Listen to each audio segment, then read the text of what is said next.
te whasisilatu o toi amatalia nei tau numanga le fono au whaitu la fono.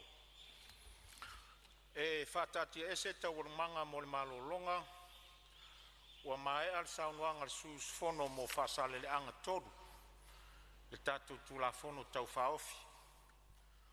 Ai o lo tu la imai le sus fono mo whale ata toru mo se avanoa e sauno ai. Ai lei tu inatu le avanoa le sui mamalu. O te whautua ina pea le maota, ina ia alolofa, tausi pea le file mu ma le tau aloa o le tātou Palemene. Whaaleo pea le whanau noa le fonga fitalai, ona o la fonga i le fionga le taitai o le tuangai i le Palemia. Le taimi ua mai a whaatatia e se ina ai a tātou tau anumanga mo le malolonga. Ia te au ele o stūlanga le leilea. O tātou o taitai, tātou o matai, ai mai se o lau fionga le taitai o le tuangai. I le toi uritaia o le toi uritaia o le maota i upufai o malo. O mai au na o whai lo atu a tātou tūlafono tū mau. O lea o wha maonia le lafo e whatatia il sau noanga wha minstar Palemia i le lau a fono. O tau warumanga o le tātou ngaruenga.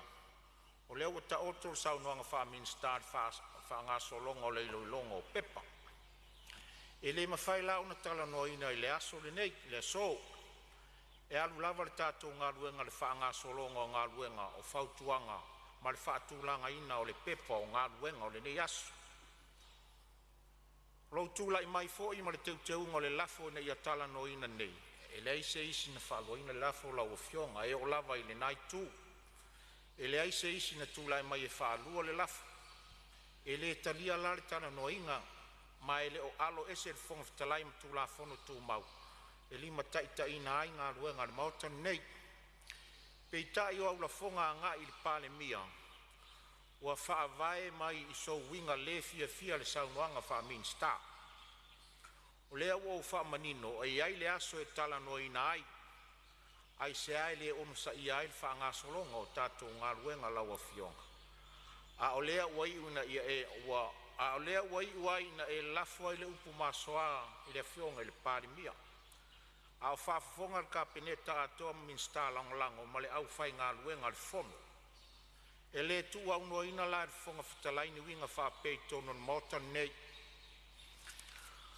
O e pei fo na tūlai mai le nā mata upu, le nei mata upu se tahisi o suis fono. Taruai, ona o le ngangana le tala whea ngai na ia whao ngai na a ngai le sui Palemia. O ina foi o lea na so o whau ai, ma o i foi o le a so o whau mai ai se whai unga no foa. O le e iai le anganga maualunga i a teau. O lau o fionga le taitai o le tuangai. Ai mai se upu masoana e lafo le taitai o le malo. E le fia whailo atu o le whongfitalai ia upu matanga. Mai o lo o mori mausui o le kapeneta mai si sui usfono na whaafonga i ai. Ina ua tuua le whongfitalai le no foa mo le malo longa o le tai au le nei. O ina leo le aso o whau mai se whai unga no foa. Ina ia tausi le file mu o le maota fono ne nei. O na o leo le whai unga le fonga fitalai se whai unga whapea. Ma lia lau a fionga le taitai o le tuangai. O le a wha maloro lau a fionga mo le lua spun ma le whai tu la. E a matatu le tu la ne o watu le whai unga. Ia mai whautua ina lau fionga le taitai o le tuangai. Ina i e tu ua le maota le taimi nei. Ma le whalo lava.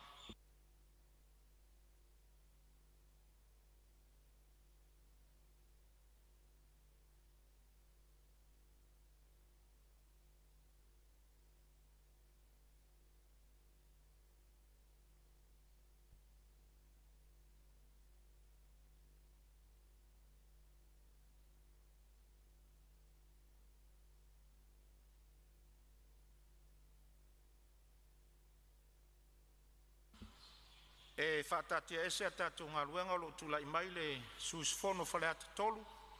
Ia tūla i mai sao noa tu sar tātou tūla fono tau whaofi. Manengang whaaloa. Haftai lau fionga le. Fonga le fono mo le avanoa. Mo le fwoi whaftai tele. Tau fionga ma le pe la tu telefono mo tanga luenga mole tanga mafutanga wa sui malu Palemene alo fa chai ele yo se manatu tu la fono mo li fa malo mo fa chai le sui fionga ringa matua taringa ale ia lo tu la mai lo tu finga fa mista malo manu ia lo tu la mai manu yo faiva ole tu la fono nei pe ona tato lo tele so ele tele ni swinga ai pia fai si ma ini ai fai si onga o swinga ia o mai e mo mua no moli le fa tai i le tamai tai pule mal pule nga le sifa il fa foenga le nei foi tanga luenga malo i tau sanga tele ele opo ora e le tele o sao o sifa tala tupe le tunu a mese talonga ia manisi o so swani le tele o ati nae ia fa la tonga ese tono le tunu malo fa ftai a to manatu le tu la fono le nei male anga nel sifa lua fe lua lima tu la fono company tu la fono tupe lu a fe se lau valu man to foi o tu la fono nei tele tu la fono nei e paro me tatou e mai tatou mo ia tunu uma jurisdictions foi le o la already o la wa fanga yo yai ma fatino ai ia fala tonga fa peni ma na tusi foi tanga tata mai la tou le am ta fa yo ele isona ave seina foi la e tanga tale nei tusia tu la fono ia vaenga ia tu la fono pe ona maua mai a fa lua fa male lima da tusi ia tu la fono o was fulu mo tu tau sang a le fa to a blacklist to ele lua fa sufitu o no winga o le na sa wa ya ta to operator ia meni mai ale amatanga to foi la mene e fa na tu fa penei e le oni me fo tele fa to atele na mai tono la fe early 2000 mo la fe se lau late 90s fa camilo mai me ia tua isi atu a me se atu no ia Caribbean ma tunu o Pacific e me fa nga yo i me fa na lu ai tu pe tanga mo mea ala lang a tato vaila iai pe folinga folele o se la fonga o alo se me la fonga tax evasion ala to fa winga ina le tax avoidance folele ka un fa kam la ko kupe foi ai o la lava solo ai tu la fono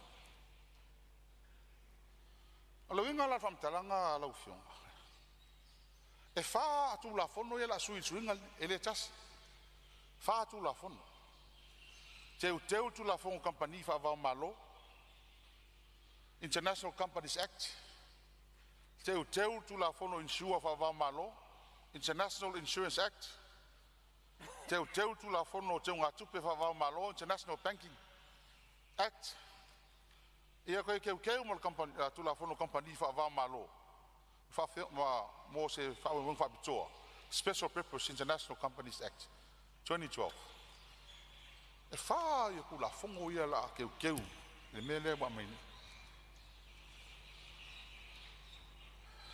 on tas of city dolia PSA wa le lua fe su fitu o blacklist sta to tali mani no ala fionga tama tai puliana e ofisili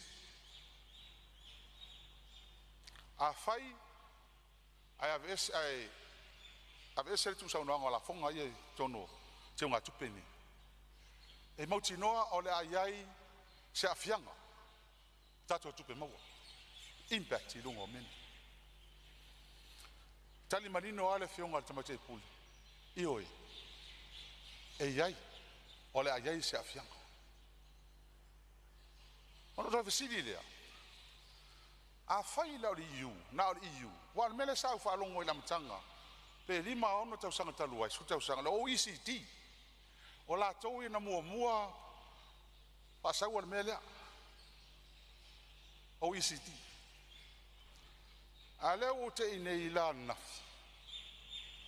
o le na o EU le mai o si lo le o la pa sengi o pisingisi ka ko i mo EU la pa sengi tali pe na fa pa sengi 5%. A fatulanga al metal 5% nel tol su wafe compagnie ni. Ele a ko se afe compagnie.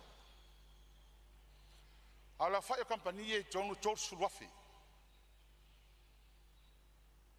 Ola la ta totali la fa tu le iva pasene le. E ono afia. La ta totali. Walo fa pe mai isi va nga ia sia mai restrictions ia ele o fai nai mato me la ve se fu le se me la penalize se fu ma ko ile EU along ma EU ama to fola le EU ole ko iper ka ngi le EU al meta o la u kilkilo ole pasengi ma le afiang a fai lo afsu fiku lenga blacklist ka ko ayo o mai le so ele isa fianga o ka ko kupe maua o sa fianga o compagnie le scala o facilila le ku mai lo ma fau o la me la ka ko fa longo i le fa pasenge le po ole sera ngale kiki e ka kia ia liva school mo ku pasenge awa o le avisi liaku kako kupe mo me kausanga uma suru mo kup milionga Amerika ala consistent lava sa mo kausanga mai al por suru afele ke mingi e ka mo sidia it's a good number ai on mela la ka ko faia o le ka ke make ala le mea wa le sa ngo mai le mkanga lu e le impact e le negative impact as in anything in life but ole la ke le lo pe ole la pe polar ke le ole la fianga ka ku pe maua al ka kumkanga lu ngale mele ole la fianga ele si va sul mo ku pasenge ia ele o afia ele po le fu la ko mele ila va ye it's a pulling tactic for it. A kung killing. And come out and feel someone pulling. It's another form of colonization. Over I may love for you, Manguia, Malaya, Kungulaki. You can fulfill a capella, therefore, Yala Manguia, Sayaka. I could have come my Alacomia. Umealako. Awa ekolu ia criteria le pe mai kaunga family inga kako onga veselo kako malis ale lua me ia lua vanga family kako ai me se ole kako family inga me ka ole manga mai fa le when we share le hole me fe ku fa ia kako tax information me nga ka me la le okay Fafekai, ole maua. E lua kausanga stand down. Wa effective lua fe lua vat. Ka fa kwanga lo fiona kama kai miska. Happen. Ki kilo ko aye me. Yo ko aye me. Hi ho ka ko ngau kel me lo ngo vinga. Ole fa mai la ko. Ia tax mo compagnie, pe ko compagnie. La mele aves exemption. I kampangi ia halako. Yung alfong ftelai me fi fa lama. Ia, maria lo fionga suimalu lo sa no lo ye fa ula ve le fionga le li pan. Mi se sa no mai lo fionga le li pan. O le fatu o le tula fono lea. O le fa mama o le reputation a Samoa. Fatu le na. Ina o fatu le mai te utenga nei. Na matua ami le kabineta le pule sirio le sifa ma le lato mta faiai. Sirio mai na mato faiai. O le ala afianga o tautu pe maua sa masani o na maua. Pe a fain mele. Tadi sa mai an por siria mato. E ai le afianga le la leifo lima super sene tu pe maua. Tu pe maua sifa. Alala tato mele le maua mele. O le tali al tamai te pule. O le ingoa ta ule leia o Samoa. O le fatu lana. Money can't buy great reputation. Na eva no isi meta te o tatu su e tupe ai. Na eva no isi matanga luenga mo mai tupe fau e whaalava i mea. A o le ingoa ta ule leia o Samoa. E le mawhai e tupe o na whai. Leo walu tau sanga, mai fea. Le sino fo inga, le sino fo inga, le tsa sau te nei. O le ngoa ta uleanga ina o Samoa, blacklist. Nale mea nalva ia laulangi atoa. O ile EU, European Union, o le atu nu lau tele. Le foi tātou te sa ili fsosoni iai, ma le tele fsosoni mo le atu. Atu mai lai le fatu o le tu la fono lea. O lea, o le reputation a Samoa. So money can't buy that. Ele fa malama tu la ufiong al fong ftalai. Ele o le tupe. Money is not important. A fai ol mafuanga na mata mal tasiva fitu sfurun telo mal sifa pato fa tu lang al tasiva du tol. Leu fa tau nu ai tu tupo fa vitau. Ele no fol malo. Ai sea o le ngoa ta le leia o Samoa ma le va matu nu fa. Mela le sui ya o le matou na fa mam la manga. E leo le lawa manu, alfa muri atu. O le ngoa, tau le leia o Samoa. Lewa le lea le fuala nuriuri lea. O ai nisi investa atu e fia mai le atunu. Namna le lea le ai masesi e koe fia sau le akungu. Ai sea, e palapala le ngoa Samoa le me lea. A o ai ni palapala ai. No fo ingai. Ya, o le na. Alfa manatu le batu. Leo fau tua mai le sifa. O i. Fa mama ile ngole turu ma le au ngole na tu la il malo fa mama le ngo ta le yo Samoa ya o fa mama le mangale lo fionga konftelai Ai. Ya, malo sa no fa mamla malo fionga le tai o malo ya le fa fonga mai foi le sui malo fa le atol vai nga no ye lo sa no ya le tal manino tai o malo vai nga le fa o mai lo sa Resili ia tu yan na se sui matou puleol sifa. Lasa me se Samoa. Lasa me se Samoa blacklist. Tali manino al pule, le ise me. Le ise me kas. Ele o tatou. O la tou. O le manga le li fakul Samoa is a foreign country, is a sovereignty. O sa ko kasi ma pule ai ai. Ele li fakul me le manga ila ko. Me le manga ila ko ngali yu. A fe li va su bon ku pasenga ko uia la ka le ali ngo Samoa man le Samoa. Ale le. Eu va nga fa inga se kupe.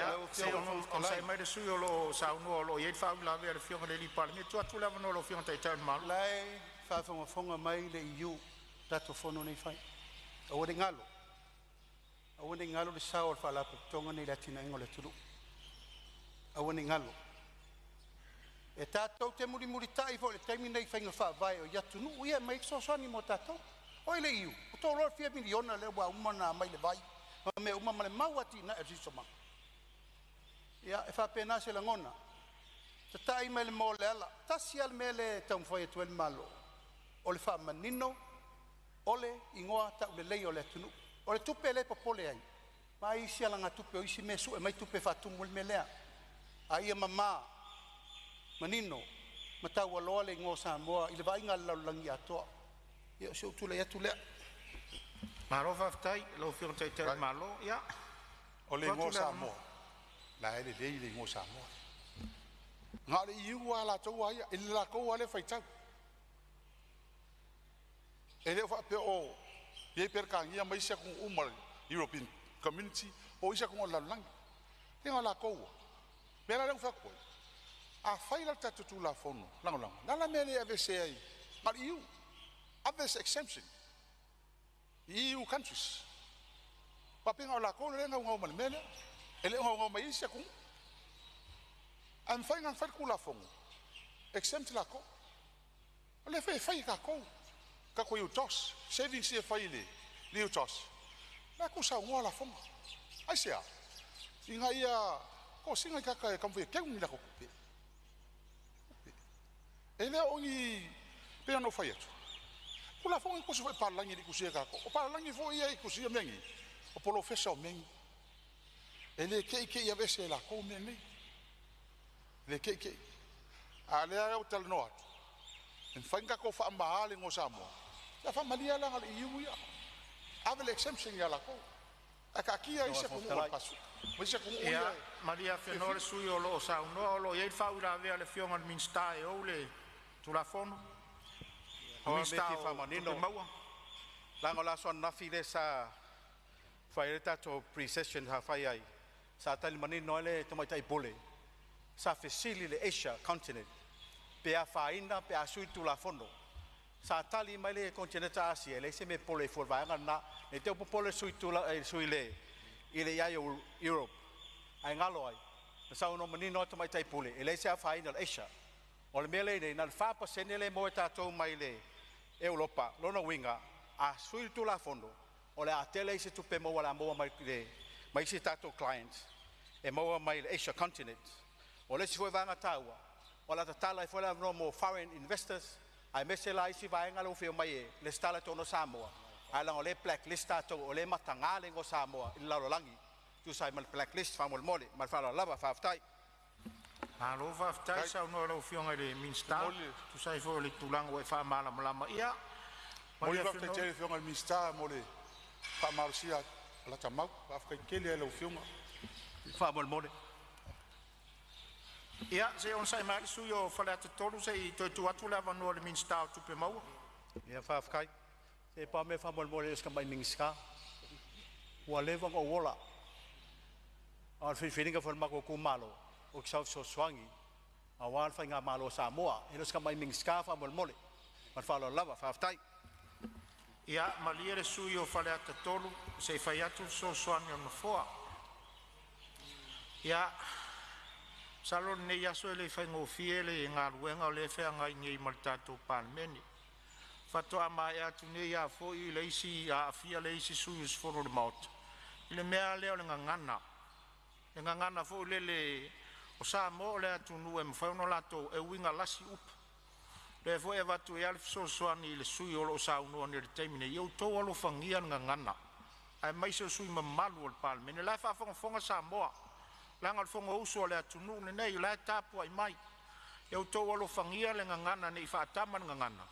Ia le fa fonga Samoa o nai value me Samoa lo fai pule pe fa pei. Fa tuanga no foa.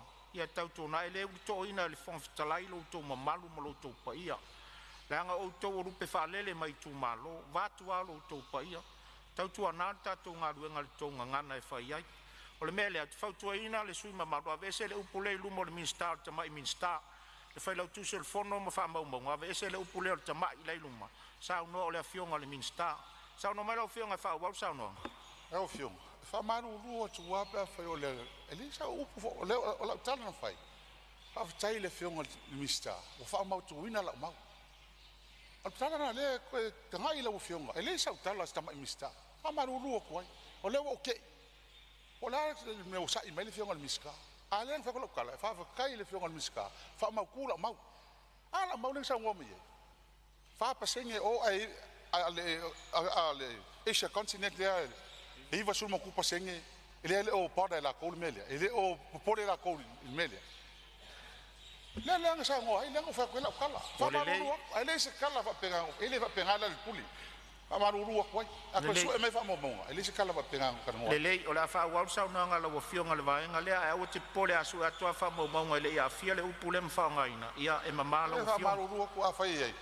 Mamalo loko. Silsila mai me ngo fa kwai. Le fa ya skala ba penga. E o fionga ele. Tamai tai miska. Se fulu milionga mai ar kero kausanga ave i pache del malo. Toi 2 minutos su lo Samoa. Ko rua pa ki so ka 2 milionga. O si ka kupe. Ya leva ya kupe le mo mai es fulu ngai ro ai. Ole kele kupe ye mo mai mari fa mo yanga le ye. Pa o le mele pole. Ole pela kele kupe le apa ye le malo i ile sifa. Abo ale sa wa sul million a wala le lava kupe fa so si fa isi nga application dia ye isi nga luenga fa mese so so ka longa mesi me wala u fa lu ngi pa ke ki le ke makau ave ka 2 million fe ala la ku si ale si me ole o mawo ole wa ku ilalo ele MPE wa sa le ko ngi se dividend sa public a beneficiary body. Alea, le uma le olisi la lo public trading body. I don't know winga. He pe fia foi milion nga ya lu. Ili kausa. A winga fa ya se lo su milion nga ya treasury. A se le lima pe fia milion nga ave ile dividend le. Ono le le ko pe o la si. Ya. O fiona kama kai miska. Ola le pule nga sa wal Palemene ola nga ya la.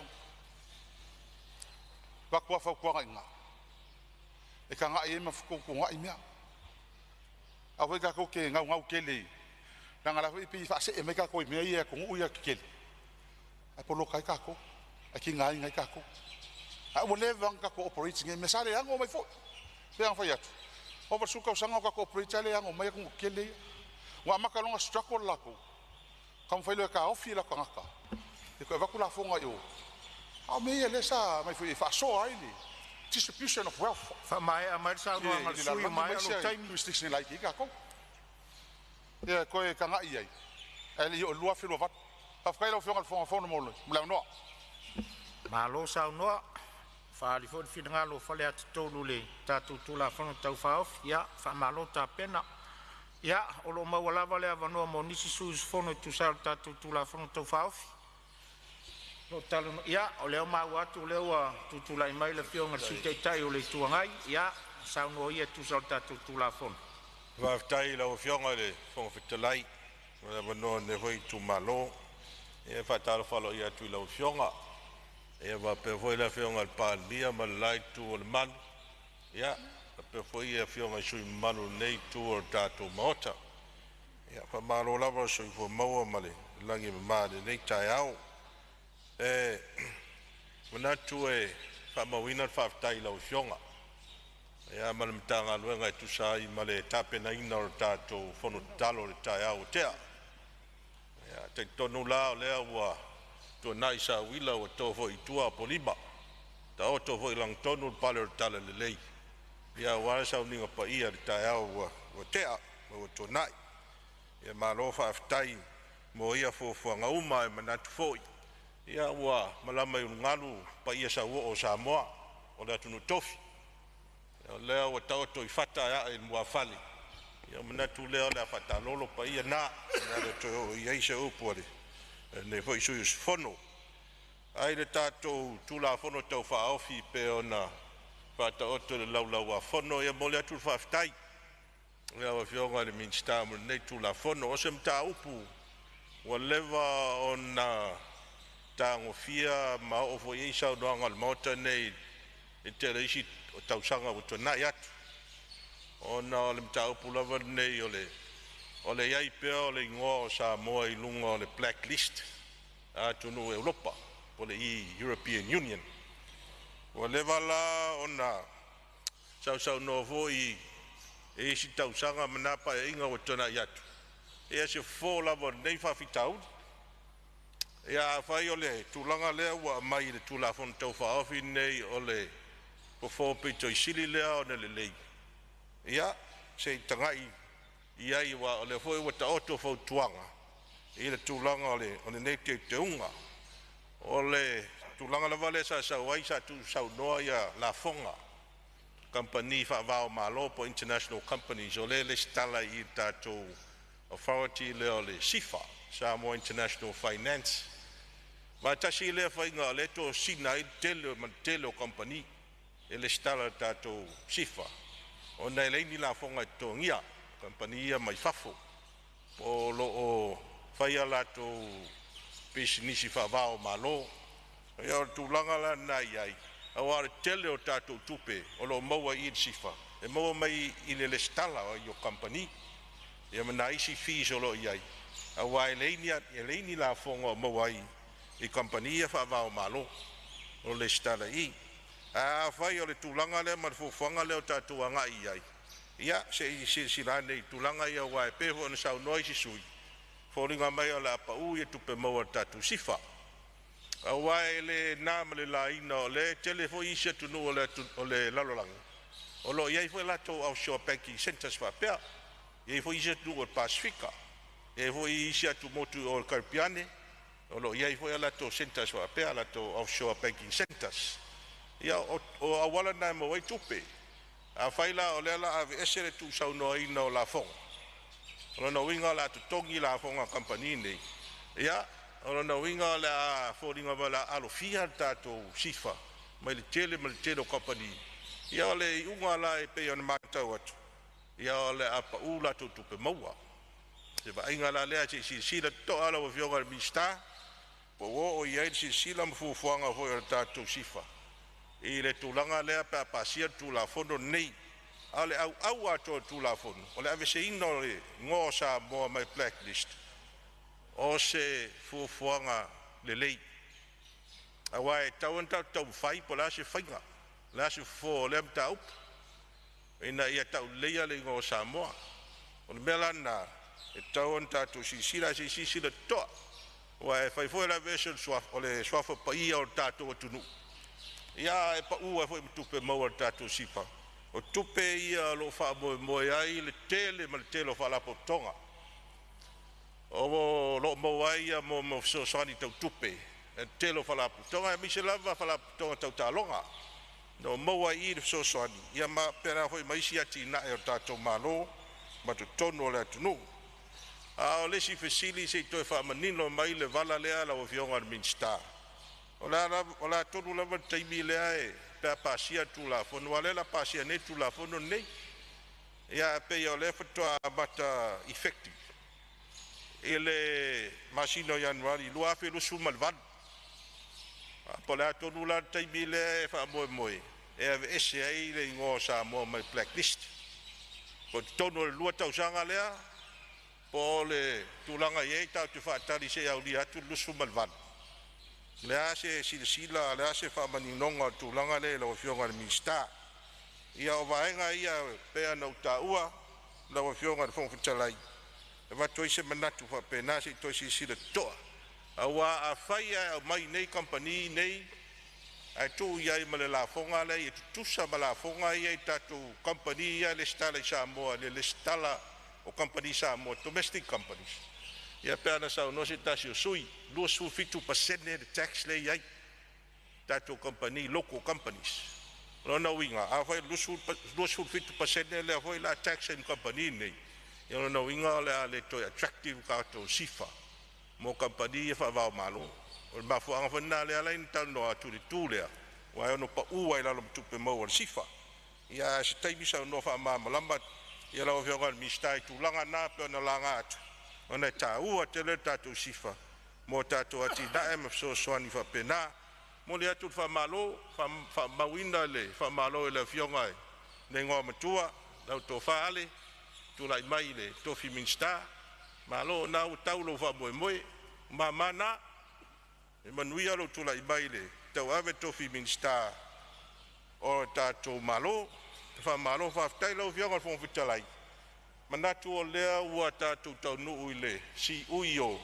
ngā luenga wha Palemene ni tau sanga lua afe lusun male 5 ia o lea la ua i ufo i malmanuia tātou ngā luenga ua manatu o lea ua whaarala sa o tautai o ngata I whale ua siri foi ofe ia ua siri mea fori se unga ina ua malolo whaiwari seu na whapea leo se mātou whaamatalanga whamalolo ngā lue whamalo foi whaafitai mo ngā lue ngare lei ua mawhai o na whai fo I le vi inga I le tua ia ua toyo se aga I on tātou tau nula ia I le whaamana tuina o le aso soifua mai o le pepe o Krisimasi soifua mai o le tama o le whaotanga o tātou whaola tūlanga lea ia moli atuai ia mo ngā lei mo ngā lofa la ua vionga le whangwetalai ma sui malu o le maota ia whaurulunga mta ngā luenga ia tapua I ngā Samoa in tātou maua se Krisimasi fia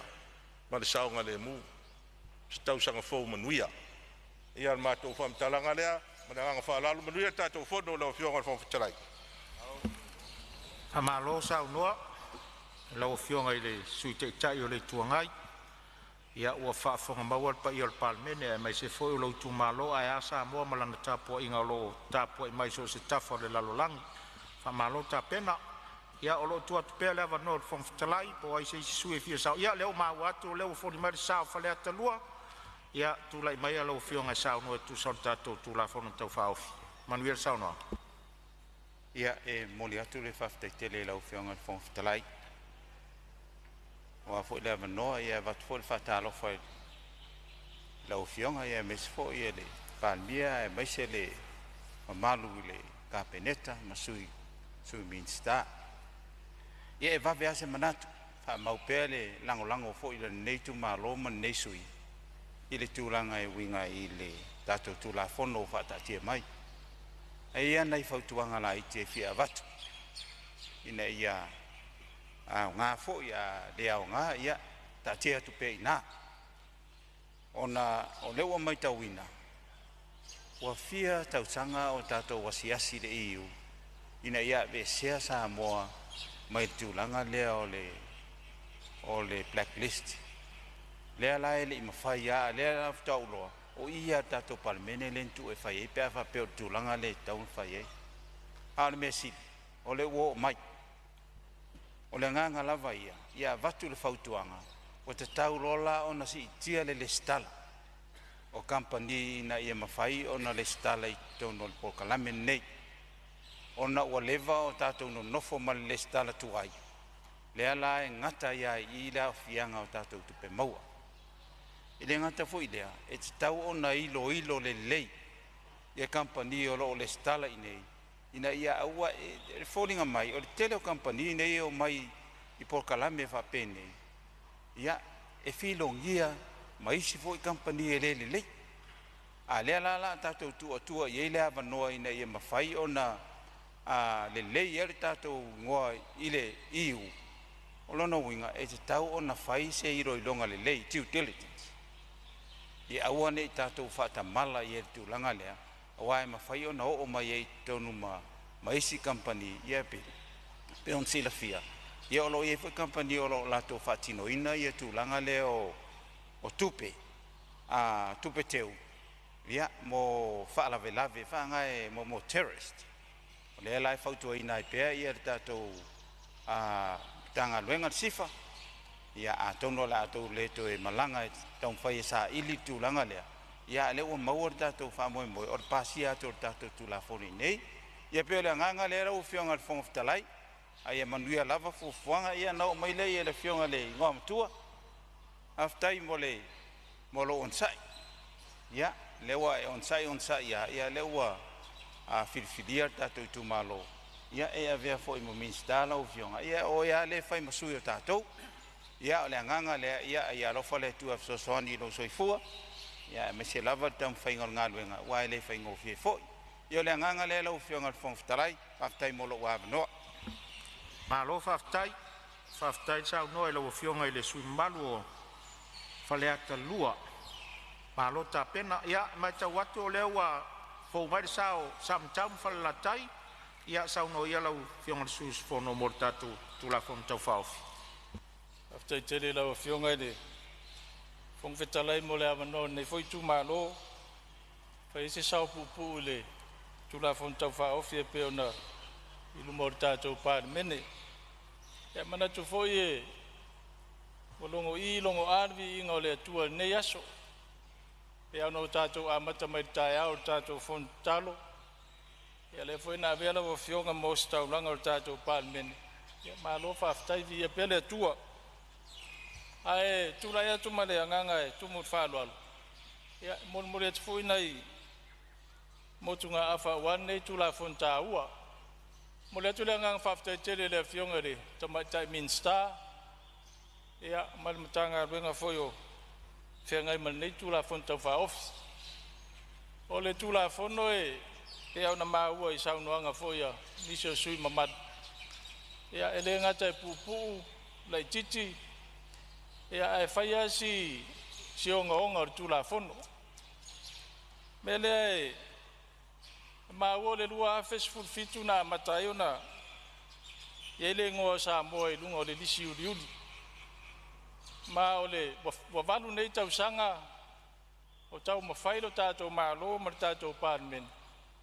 O le ase awala I mawhaio na ve ese mai le ngoa Samoa ma le lisi uri uri lea.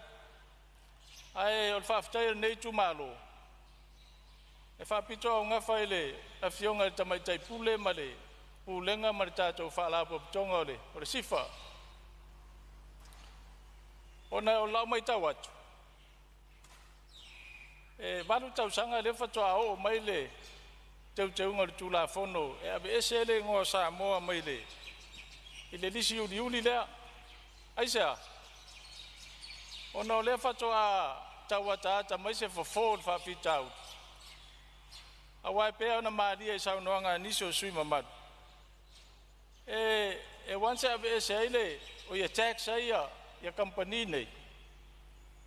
O lona winga e leo se whato sina e ono o mai eni company Samoa. Au leo aloto tele le sifa ma le tātou whainga malo nei foi vaitau. O no leo wa maua le whaford whawhitau. O leo whaford whawhitau. O le territorial tax lea whaulu mai se teimi mulibuli. Awa ana le aile la veaina. O te le langolangoina pe le langolangoina nei tu malo le teunga tu la fono pe mai nei. Mele mole tu le nganga whaftai tele. Whaftai te tamaitai pule ma le tātou whala popitonga o le sifa. Ia o le au ngā leo leo ia tunu I whafoma. Whalongolongo ma maitau. Ia po a foi me totia ma ngā nuenga o lo ngā nuru e isi atunu. Ia ina ia mawhai ona fo ia whawhita ule pe on tātou whianga iai. Melea, ia manu ia tele le kirismasi ma tau sanga fōu tātou Palemene ma le angang whaloalo. Whaftai, malo sa unor suimalu o whala taim sam tau. Wharia fōi lo whingalo winga I le tātou tula whanau tau whaofi. Ia, o lo tu atu pea le avanoa al pai al Palemene, se si foi finangalo e whaalia tu sol tatu tula whono. Ia, o leo mai tau atu, leo tutula e mai la fionga al sui Palemia, tula e mai la fionga al sui Palemia. Aftai, taro whanita e au, ma tatu Palemene, e o se mei titia sa pai.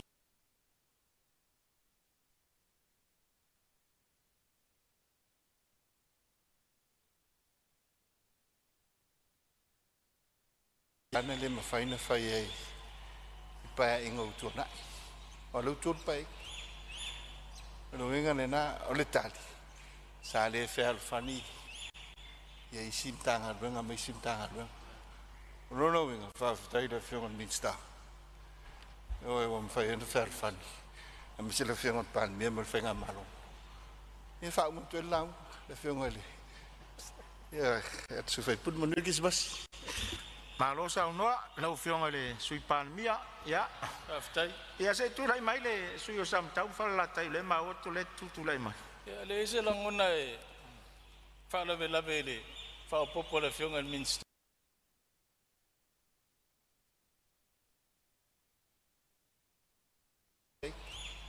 Whal tu ri ma toi vivi o na vai. O le mena ma toi whal vivi a tu auto. Ia manuia lau whionga minsta. Lau whionga Ia, si sao no mai lau whionga sui Palemene. Sa tale whai atu se mea whasao pa se whai mawha malmalama I le amatanga. O ne manetu e ai mawalunga le sui o li tu malo.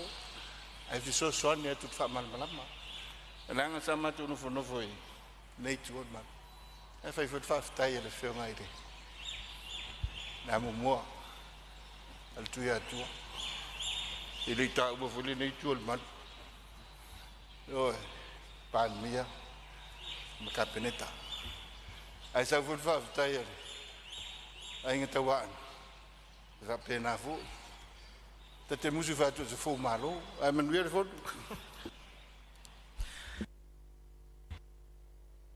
malo faftai salo lo bai sa no ngal suyo ya o le o ma watu le o fo vai sao o le tu malo le vai maunga sto tire lo fiona mo le no ye tu ai mo le va sa ta vai maunga sorry vai maunga fa tu atu le va no sa no lo fiona suiman tai lo fiona le mo le va no ye fa tu lo wat foi pa ye Palemene mo lungo le lo sunga fono le mau te fono Samoa ni vai ngoleso ya un ta fo se longo ne o le wo sa no le fionga sui tai tai ya pia finga fa vai sa no loli tai tai ma sui tai tai ya wa ya ai fa tai le fionga sui Palemene o le wa mau le ato to sa fiama la mane tu malo wa se o matu tu malo e sila ta mai ya watu fai pule e fesidi mai sole ya la sanga no fo le fesidi ai fa tai le mau ma sa no ngala fionga sui Palemene le mafuanga wana laiona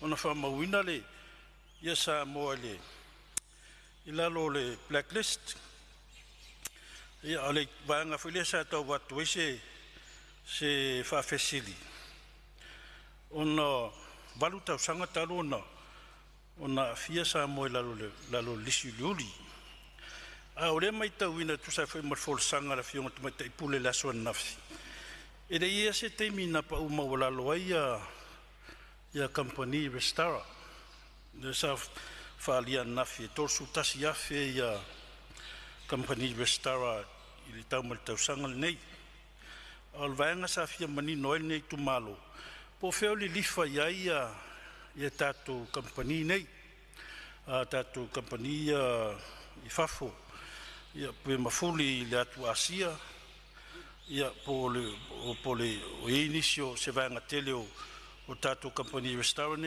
o le atu Europa ia pole le atu Caribbean wa atoma na to tuili ipso soni lo fa matu mai pele i jul tato multato fenga malo le sa fa mo wina le se fulu tesimal fa miliona pat support le na mai i jul te sanga fa tu petaluai al tau sanga fal tupe nei le sa toi fa matu mai fo ile si vanga tu pesu tasi mal familiona ona tu lai mle sa fsi a fai o lo tu facility per EU le non cooperative o tatoli i lafong ya ole mai tau vino lo o mai pele lango mal so soani tau se le ni EU mo tatu malo yo nei vanga ye tu facility pele ia selangona ia ono leo sauno foi to ia se taimi ona fatula i mele le si vai ngol teuli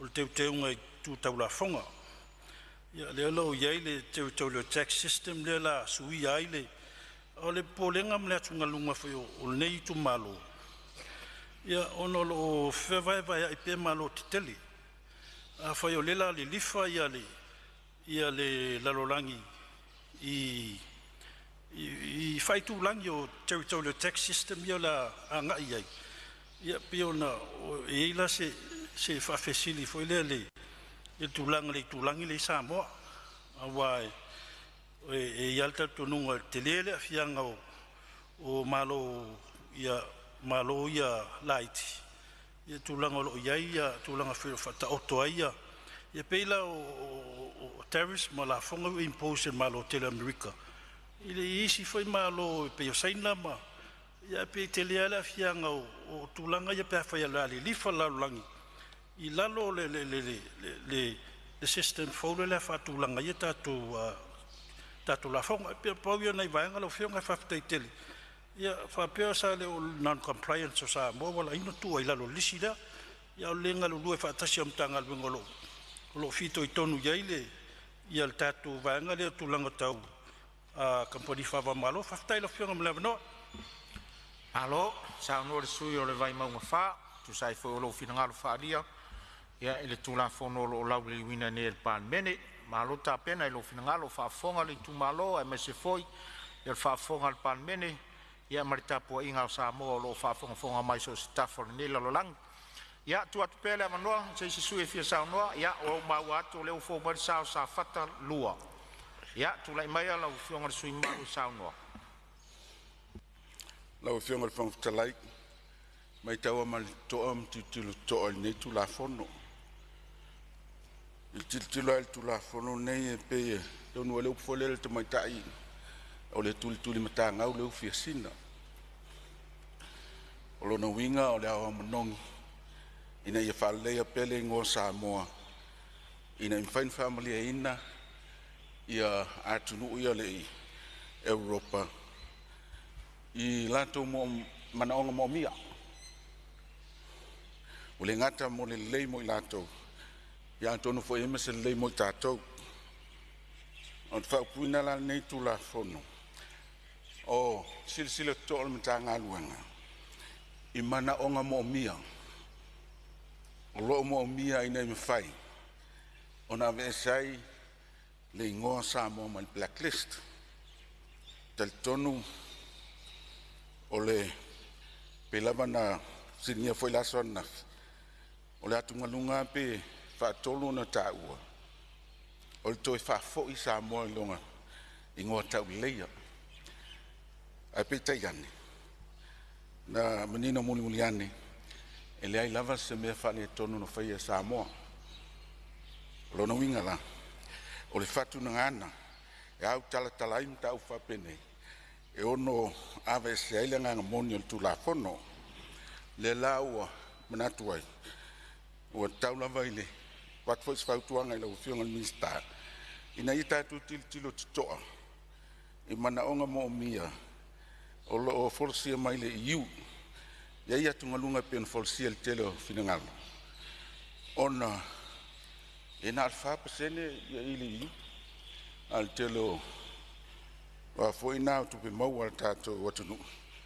o le mo mai levers full percent mon tupu mai malo asia o le fatu pe na tato tu pe mau e a fo mai le tele o company mai atunu mau e le stala i tonu fifa nei Samoa o yo fifa nei Samoa me la le o te tal noi nai me le nganga falo alo o tanto vai mana onga umala ven fain fato sina mai ai ia company nei mo le lestala ina tono tato malo ina i fatu pla ia pele ia tato tupe maua ia tunga lunga tele on falongo longo to ai tu sai mane se inga meio o tax isa tu no tato le fato sina mai company nei ia wa afu foi le lusful 50% le tax tato Samoa Fua ismalon pasifika le luas full pasene.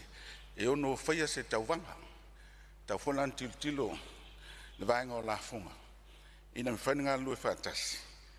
Pea noa mani afianga mani afaina o le ofisa o la funga mani ofisa o tax. E so aniai. Ile whamoe moel nei. Nei pasil nei tu la funga. Fatu playa pet mawal tatu. Tino. Ia pe o tulangal na o se tula yatu. Malenga whalolo.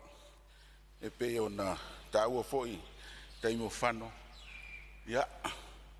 O tatong whaila vevese ringo o tatu atu nuu mai le blacklist.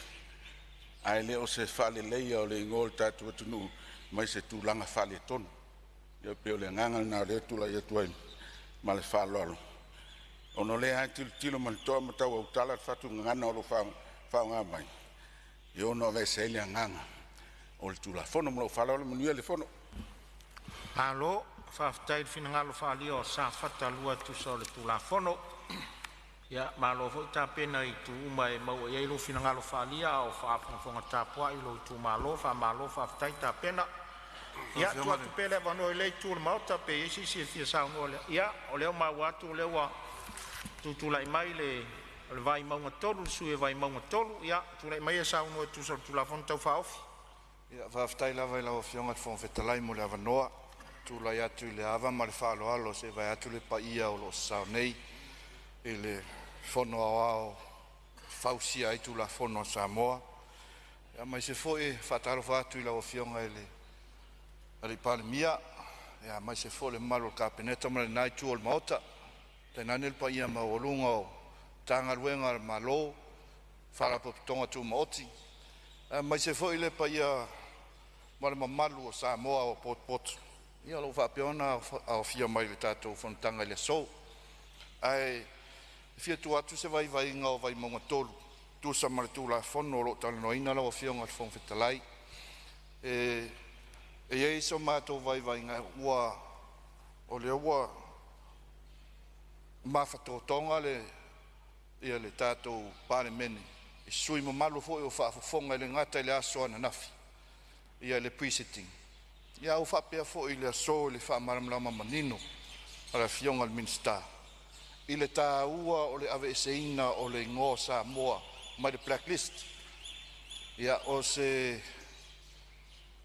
tūla fono I so mātou vaivainga o sili ma tā ua. Awai iai ia tūlanga wha pisinisi e peye e tau lo se lisi whapea o se blacklist po le lisi uliuli. Ua langona I fo I le matamuli vai ane ale pa ia o le maota tulou. Ia o seisi e fia a waipe fia tongi maa. E tu tono le tātou whalapoptonga sifa. Na whanangolonga ma le toa le aso nafi I le forosanga le fionga I le tamaitai office Silio Pulenga. Sa ia tō lau ina inisio atu nu o le Pasifika sa la tō whaia fo I whainga whapenei. E au fiai ia le atu kuki. Ia whapea Vanuatu. Sa ia li sia fo inisio atu nuu. Sa ngai ele lato sa ili linga ile ngata ile pulenga le sifa.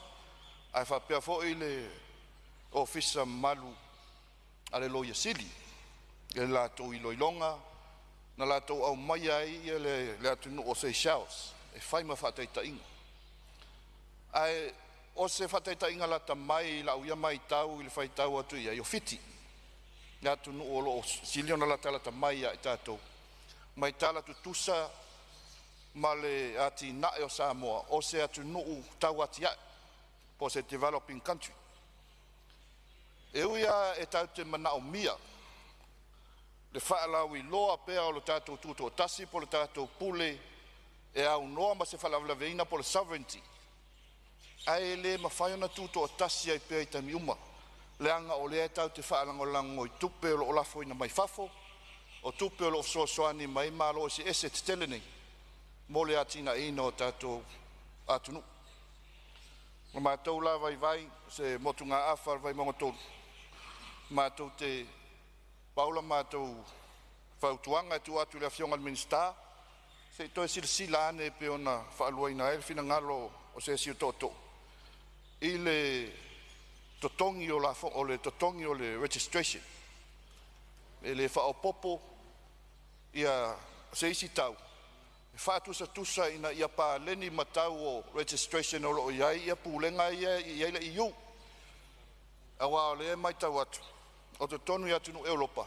E restala pisinisi po le company lunga I le tolu se lau pauni. Ia ngai lunga. A o tato pulenga o lo whaisina maulalo teli. Ia o se paule o se vaenga tu e se fesosoani ale nei sui. Ia langolango ina male anganga fia le tula fono whaatulai mai. Ia a tono le avanoa fone nei e o folofa atuai la o fionga te whonwhetalai male sui whonwhetalai male malu o le official fono. Tainane la o fionga te Palemene male sui Palemene malo kapineta. Ia sui us fono umo te Palemene. Mai se le mamalu sa mo poto mai e manuia tele le anga tu de Christmasi. Tato maua se Christmasi fia man manuia so fo. Malo faftai sui malu tu solo fina ngalo faadia foi. O fafsenga ino leina mwai leina o tato tu la fono tau fafia. Malo ta pena faftai. Ia. La foatu ile seisi sui ole maota e fia sa noa. Ia o leo maua atu lo o atu la i mai le sui o si umu. Ia tula i mai le sui o si umu e sa noa tu so tu la fono tau faofi. Manuia le sa noa. Malo whaftai lau whionga le whangawhitalai se awa noa nei tu malo e whai e song sao i le tula whono tau whaofi whawhonga fo i le maununga le Palemene. Ia se awa noa fo i he maure fo i le nganga whaftai mai le aso ang le lase e pa i nei tu la le tātou Fonotaga. Ia i lava ngusai fo i tūlanga e peo nei e whaiva ma tiute o trofi tātou te ngalu e ai. Whaftai lau whionga le minister mo le tula whono tau whaofi. Sa whalongongo ma le toa le whamamaina o le tula whono le aso ana nafi. O i ngā sa ise mani ngonga e tu saifo i ma le tula whono tau whaofi. E pe ona whata oto mai lumo le tātou Palemene. O lau mai tau iai tu sai ma le sauanga ale purisili o le pulenga o le sifa. Al whaftai lava i longa whaongainga o le vaenga lea sa saunoe an nafi. E leo le sifa a o le vao Samoa ma whaaputonga i whafu. E leo whapea o ngā lulue o ngā le sifa. O lo ngā lulue mose manuia o si o tātou atunu e pe ona ta oto mai eile tau whaofi o tula whono. Mai tau whai an nafi le saunga le pulsi matulanga e pe ona iai. E mai tau lava o se vaenga mo se manuia o se o tātou atunu. O lo ulangona foi lea se o mātou i tumalo. A whapea o se vaenga e manu iai lo tātou atunu. Whai lea mo tātou.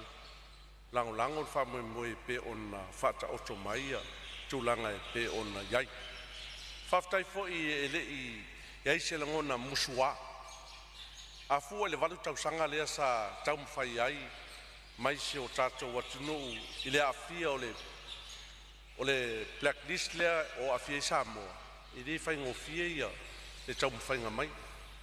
Ai le fo whalongonongo fo i male tutoa i le nisi o saunoanga ua mawai atu. Lea ua ta oto i le malo e ingisi o vaenga e mawhai o na fisosoangi ai e ave ese elo tātou atunu u matulanga e pe o na iai i le lisi palapalale se i tulou a wale wha maina o le se o tātou atunu. Au te tai tonu whai au ia ma tūlanga e pe o na iai fo ia le wha moe moe. E pe o na tau wha awhi mai. A wha pe o se o tātou manuia lea mo le anga i luma se o soangi li tamao a inga. O se vaenga tā ua tele lea mo le tula whono tau whaofi ma tūlanga e peo ni iai. Ao le tualalo le nei tu malo e tu saifo ma le tula whono tau whaofi. A wha pea e manu iai lo tātou atunu. Whai lea mo tātou ma tūlanga e peo ni iai. A wha pea fo e iai nisi o awhianga e ono awhiai le tātou malo. Sida tuto o le tātou whainga malo i tūlanga e peo ni iai. I le saunga le mua se o tātou atunu. Toi toa ma natu i tua i le saunga le fionga le li Palemene. E tu pea i manatu malangona. O tātou wanga i mai le paia inga lona suwak. I o tātou whaia ma le wha maoni. I o tātou tiute i tono o tātou malo. O te tofi tātou te ngalu ai. Mana ia i le whaswai upulea lau wharong mo wau lava ia matulanga e pe one e fo i le wha moe moe. O le langona fo i ngā nei tu malo ma tūlanga pe ona iai. Le angai mai tono le paia inga lona suwalu o le Palemene. Mātou te whaiwawa ai lava i tūlanga i. Ai la tōu, wao sina i tono le so tātou Palemene nei ma tūlanga. Le whaanga so longa u whai o se o tātou malo. O le mātou tala, lau whionga le minister. I elenga le leo le atua i le whaafefoehina o le tūla whono nei. Ma tūlanga e peo nei eise manuia o se o tātou atunu. Maua foi le awa noa se o mātou i tūmalo, e o wholofa atuai le tātou Palemene. Whamanuia foi le kirismasi ma le tausanga fau i lau whionga li Palemene ma le kapineta. Whapea foi a swimming star uma o le tātou Palemene. Lau whionga le whonga fitalai, ma lo le whatoatoa. Pea foi le sunga talai, lau sunga le whailau tusi, ma le suiva le tusi. Ma le matanga luenga whono o awa Samoa. Nguri atu alo whaanga se o mātou tuma lo tu ngā luenga. Whaiu se mātou whamtalanga, ma lo le taupati, le ngoa matua, lewa e pale mai, to whinga minister. Ia, a oe fore taita I fono o le kako miti pe o na tātou ngalu rue ai.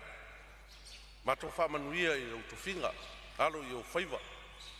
Wā tofinga o tofi ai lau, a fionga tusai fo I ma tofinga pe o na iai. Ia, ia manuia lo whamoe moe. Ia o se mato talare lau fionga le minista o tupe tusai fo I ma le tulafono. Ia e whaftai tere lawa lau fionga le whotalai se awa no nei tu malo whamanuia le tātou Palemene.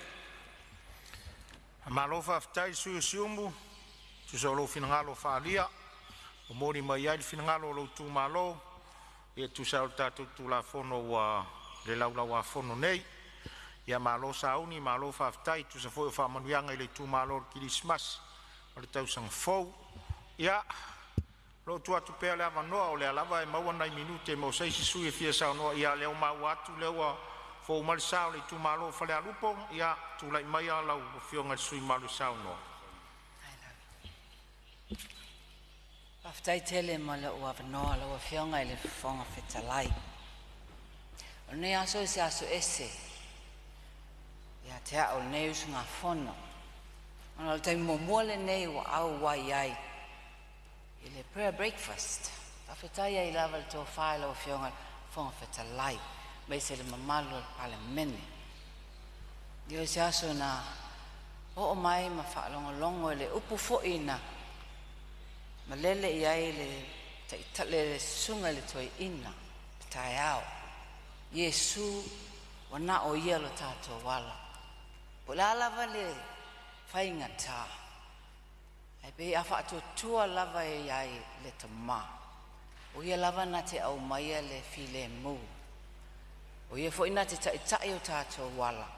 E whaawhaingo fie fo ini mea whainga tā. Ia si siri ai lava le maua le loto wha maa ngalo. Ia ma le loto mama, ma le loto maua lalo.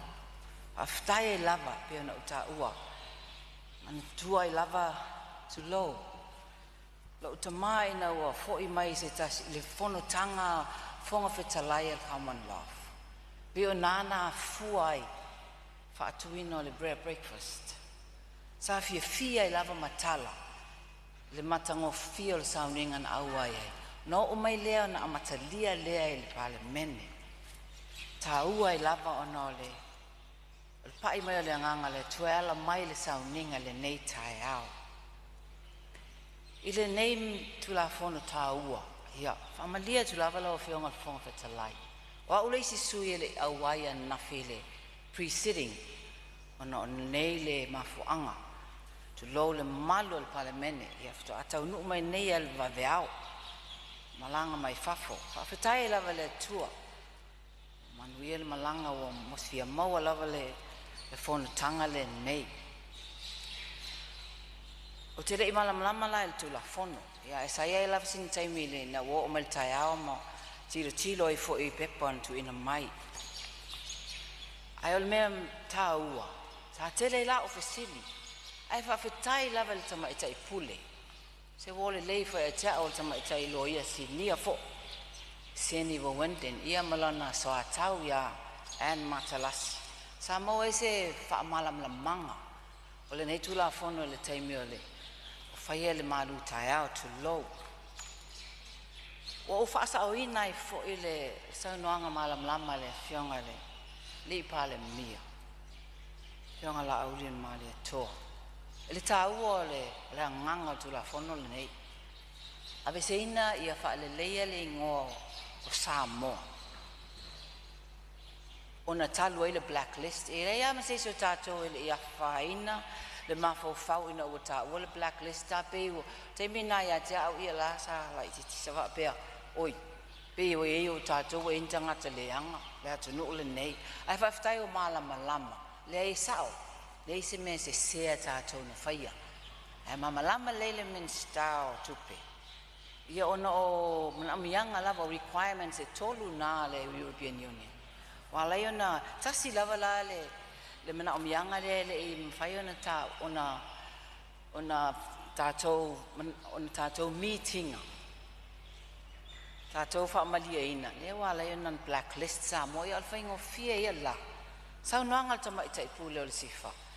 e pasia lona tu la fono le nei ona to e fa fo I leo I tātou le blacklist ile abe ese mai le blacklist ia e moni no mafofau fo isa o fo ise fesili e shua lava la o le la apai le tax I o vanga nei o investors nei ma company nei e shua lava lalo le numero ia ele ufa palangi vo inale it will get worse before it gets better sao taunalu lalo ia ai o ina tonu lava o le fa le tu lalo fo lalo nei sui na fionga tama ita ipule a mesele minsta ia matu ia lava le tato fa lawi lo e to e fo ilo Samoa ave ese mal blacklist o ina lola ia matu ia alu a to ka ko wafi te tele fa lawi lo mana tu fo e ta o tu lo wale to blacklist Samoa investors umala ia maua ina investors o ka ko la o le ala ale to wa tau le leia le swafo Samoa wa lo ese o lona winga fo o ma wa fa malia ina Samoa ia mana umianga ia awaine to ia blacklist vi ia ile tu ai to maua ia tato fa manianga tele on saila ia mato yalu la atol tato awareness fa lo la tunu ato a mai sala le European Union mal au Asia na to tele tanga tayo mai pa na se so swani atu tu alalo news nga fono alo afio ngai le fon fetalai o fio ngai le Palemene le mamalo le capeneta sui minsta ya tainane le tai le tuang ai mal sui tai mal mamalu o fionga fia me mal mamalu telo o sui ol nei fono faitula fono Samoa langa tua olo se leo le nei sunga fono ona manatu le leo singa ile ngalu ma o ite fo I fanua lalo I fe aole nei tau sanga mamoli atuai fa malo inga luenga sa o tou mata tou fi tai tungai wa se man wio Samoa I o se mea wale lei ia vea lea ma vi inga ile tua le avo se mea wale ato toa fa ato toa ina ile anganga le tua ato toa ina ia le ala e tawon tato wia per fa manatu le nei tai ao sunga le toa ina ala Paulo ama e ona tato whaio se ngā luenga tato lava oni au ona lea ngā ai aua foi me ia te I tato pe ia se o tu malo pele mai tau mai tonu se ava normal muli le nei le io o le Christmas o fionga tupun whaano fnofo le pa ia le uso li le matua mala maapua na whanua tai nane le alala tai o la o toto o wha ma le tapo inga e tasi a Samoa ale whaano no manu o feo yo le tala le lei au na pa ia le tua so se whai taulanga le tato I tu malo pa malo lo tau a tai pa whetai lau tapuai pa alo malo ngā ludua le nei tau sanga o whai ui le whangalo ina ta mama tina mata tua o matua tau si mal au se papa e mai se na iau ainga ma wo pele I nei Samoa e mai se atunu I mamau whawhetai te talo whawhetai tapuai le afo I se tala o se hanga le tau ta mali I sa o tau mai tau mai ma lui fale poto lava le tau tai ai lava le I ai sasi le liu o na va vele nei lao o mole tuai lo anga nei au na la o to au na fai pule ia moa se o tau kerisi masi fia ai mai se lauli atu se tau sanga fo manuia e tatou look forward uma whamanianga e wala mai so se tuai ngāti na e so swani e le malo e whawhetai e tuai foi Kionga le Palemene le tō whā tatou ati na e o le tatou fono whaavai tatou tu I le tua na o ia na te au mai a manuia lofo fo I le tua pole te tele nei mao te fono e mai se lava te lolo whaafonga anga mai Samoa maua se Christmas file mo mai se tau sanga fau manuia ai o wola I lofo le tua soifua ia whamalo whaftai tu saunoanga matanga o fie tu bolu mai le saunoanga Ia e mai se foi so fina ngalo whaalia tu sorta tu la fono tau whaofi. Wa mai tau watu nun foa ua tātou tu la lata i le tātou taimi manawa le so. Ma ua whaatu tu ngata lava le tātou maota le mai tau watu nun foa. Ai ona sa alo le tātou Palemene le fono tatalo le vaveao. Ua vela foi le fala o tatau foi na fai se malolonga tātou sa iri malosi. Ina nei ngase se sui mamalu. Na ia ilo le manatu, ia momoli atu le wha malo ma le whawhitai tu son ngā luenga le nei aso. Lea ua tatu ia i si ui o ngā luenga le nei aso, ua tau foi na whais tatu malolonga. O te wha maruru o tua i sui mamalu o fia sa unoa, tatu tarasia le aso fono a tai au. Wha ua wai sa unoanga i le tatu tu la fono tau whaofi, ia mata pena le leia i foi la fionga le minsta mo lana tali foi tau watu le aso a tai au pe a sopolo tau soifua. E tu so nisi vaenga sa la ngai fina ngalo le maota. Wha malolo usfono le pai o le tatou maota. Wha fitai foi Samoa i lau tapua inga, wa i umanuia ngaluenga le Palemene le ne aso ona o lau te talo. Se avanoa foi o te talo sanga ina i le pai o le Palemene, le mai ai o le tatou fono le so, i le tula e tasi ua tāpena ai le whangaftalai malona i tū malo whaatau waa mo sina whaalolonga mo le Palemene ma le malo e whaatino ina i le maota o lo i tu atu o le tātou maota fono nei tātou whaatasi ai whai fo i sina tāla maalia le nei auli ia ma wha umai fo le nei aso fono a tātou te lei to report tāla sangatu le sus fono mo ala tau o sifo se e saunia se te tālo e whai wai le tātou fono. Tātou talo.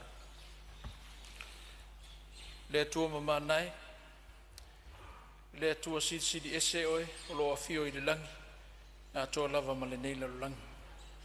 Le tupu mamalu lau fio mai ana nafi, ma le aso, e o lava i le whawavagu. Bantou moli mawina lo o lofa sidi, ma lo anga le leuinga ese i le nei aso. Mai lava i le tae ao, sao mātou fale matapu ai atu i ate oe. Whaafoi atu mea uma i ate oe tama, wala malama whaai unga luenga, ma tiuti, ma whaiva o le nei tausanga. Mātou iai ma wha mai aina, ngā luenga, o le nei aso. E ala i whiri ngā tonu, ai maise fōi o le sa ilinga, o nisi o tū la fono sa ilo ilo ina.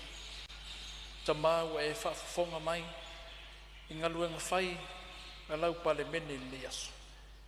Mātou whaape atu. Ia vi ia masanga whale ne ina lau fio, i lou au ai mai so se mea. Te talo o a wha moe moenga, mātou te wha moe moe ai, a au noa lau fio e te wha tasi mai. E au noa se mea e tau no. Talo lava, wha manuia i a Samoa manai o na tangata. I lātou o loo tāpua ia whaiva matiuti, o lau Palemene i le yasu. I lātou o loo mai mo mai, o loo ta ape i tulu inga e fio le neila langi, ia o atu iai le lofa sili o lau fiu.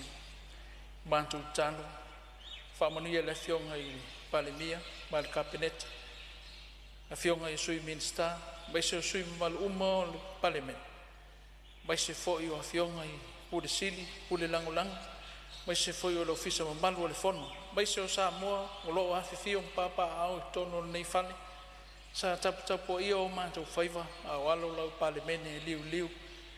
Masoa le pule le nei aso, te talo ta maa, o a mea ua le nei, whai mavi inga o lau o fio, o a mea ua le atoa, ma whale tonu i lau whaafonga ma lau sila mai, whai lea ma whale a onga mo le aso a tai au, la mātou sa auni e tua mata ape, ta maa, lou mana sili, ma le mana o lau toto, sau inai i mātou uma, whaiva o tutoe le nei aso, le uta le tai se sae ma sifo si o mātou atunu pere. Tau ina ia wha mamalu, ma wha paolo pea ua au i lunga ia Samoa manai o na tangata. Wha manuia fo i le whionga i le fong fetalai, sui fong fetalai, i lato uma sapena ina, fonga tau mafa le nei aso. I iailu o lofa si, le tuai, se mani o mātou wha le tonu, wha mangalo, ono o Iesu le lio leola o mātou ole mala au tuai. Amen. Ia, mori atu le whamalonu foa, le sui usfono mo ala tau e sifo, e tu sa i foi o le talo e talo si ai le whai unga le tātou ngā ruenga le nei asu. O te whasisi la tua tōle pō nei tau manga le whono au whai tūla whono, se i au lia le tūla iwa tōle sfulu i le aso a tai au.